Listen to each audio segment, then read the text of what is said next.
So the question is, what do we need to do to support our multilingual learners?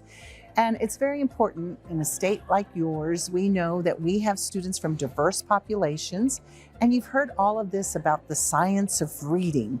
But do you know that the science of reading also has some national literacy reports that are specific for multilingual students? These are students, you've heard a lot of different references to them, students who are multilingual or English as an additional language, right?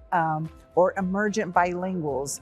Well, these are students who have another home language and are needing to develop their second language as well as develop literacy. And oftentimes that's all at once. So what do we need to do to make a difference?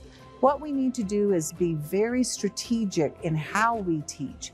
In other words, we need to make sure that we're considering the language level of the student. What is their language proficiency in their home language and also in English? And how can we scaffold that language as we're working on literacy? Can we use their home language for the support of the second language? Absolutely yes.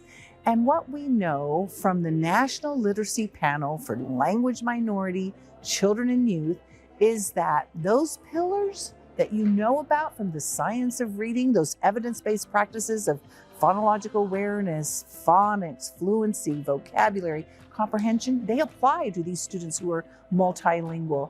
However, you have to make some adjustments. And what are those adjustments? Those adjustments are understanding what is their level of language proficiency, how can I scaffold that language, and how can I further develop that vocabulary, that comprehension, while also working with those foundational skills that you've learned about, phonological awareness and phonics, to build that fluency, to get to the ultimate goal of reading comprehension.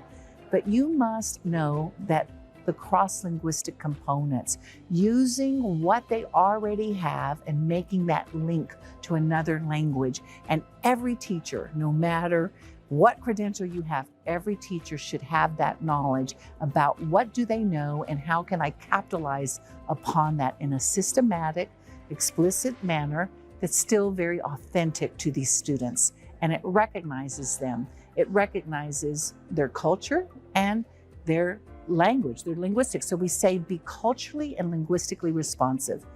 Does being culturally responsive teach reading? No. It engages our students, it motivates them. It's wonderful to see yourself in those books. But the linguistic responsiveness, we do know the importance of that to getting to multiliteracy.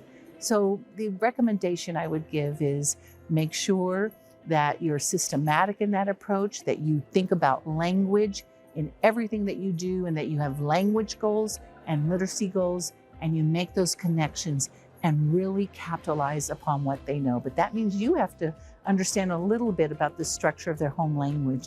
And I know you can do that work to really get to multiliteracy.